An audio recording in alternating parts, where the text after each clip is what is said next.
Well, I didn't think I'd be making another video like this. Although layoffs are not a good thing, there is something that is pretty interesting about this whole thing. Alright guys, what is going on? This is your Angry Birds NASCAR fan, the 48 fan here, and welcome back everyone to another Angry Birds discussion type video. I initially first heard about this news on LinkedIn, but there are several articles that are talking about this. I'm going to go ahead and leave one of them down in the description below for you guys to read. According to mobilegamer.biz, Rovio is laying off 36 staff, restructuring its studios, and making changes to its management structure. On top of the layoffs, Rovio's puzzle studio in Finland will be, quote, focusing on fewer games, while Rovio's Barcelona studio will be taking on more work on new and existing titles. We have been renewing our organization this autumn in reaction to one of our games underperforming, and in order to better respond to the market, to move towards a more game-centric approach,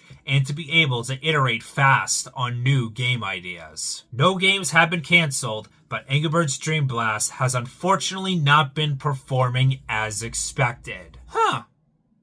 Didn't think I'd be hearing that in the big 2025. But yeah, to put it short, Angry Birds Dream Blast has not been performing well. Dream Blast was actually one of the first games where Rovio actually did dive into the puzzle studio side of things. Also keep in mind, Dream Blast came out during the Katie Lee Veranta era, so take that for what it is. But this is rather interesting to hear. Of course, layoffs are never a good thing to hear.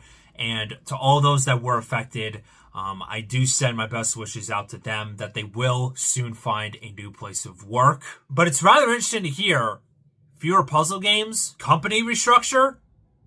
Is Sega actually taking over? Well, I wouldn't necessarily say, taking over all of Rovio, but I'm saying, is Sega being more directly involved now with what's going on with the business structure? Now, I'm no expert in business, but if I had to give an opinion on if changes are actually taking shape, I'd say, yeah, kinda. I mean, we just had the Angry Birds 2 Space update. What about the recent comics we've been getting?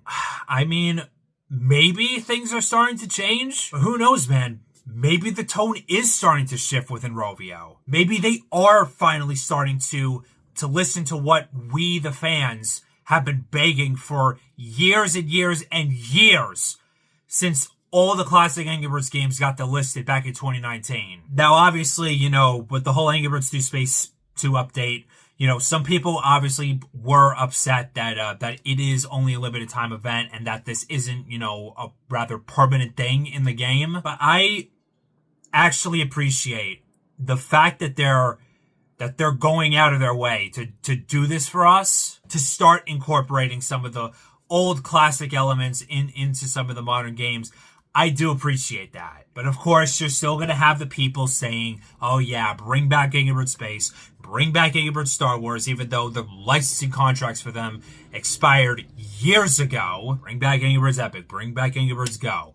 I mean, you're still going to have that crowd no matter what Rovio does moving forward. Of course, unless Rovio decides to relaunch the older titles, but that's another discussion for another day. Are they actually realizing that the puzzle games have not been a success, and that maybe, just maybe, with the current restructuring going on, that maybe things are going to start to improve? Because for the first couple of years of this Sega deal, it has been kind of a disappointment. I mean, to be fair, Sega really was not, they were not as involved with the day-to-day operations of Rovio as, from what it looks like, they are right now. Of course, layoffs are not a good thing to happen, but because of this whole thing, could this be a sign that Rovio is finally heading in a more promising direction again? And maybe, just maybe, Angry Birds could potentially have another resurgence. Sure, it may not be the levels of 2012, but who knows what can happen. I've seen some crazier things in this industry. But with all that said, folks, Thank you guys so much for tuning in to this Angry Birds Flock Talk. Let me know your thoughts about the recent Rovio layoffs, and do you think this could be a sign that Rovio could be improving in the not too distant future? Be sure to like, comment, subscribe, join the Budget Revolution today, and I will see you all on the next video. Remember, stay safe, always humble and kind, and I hope you all have a fan-flockin'-tastic day.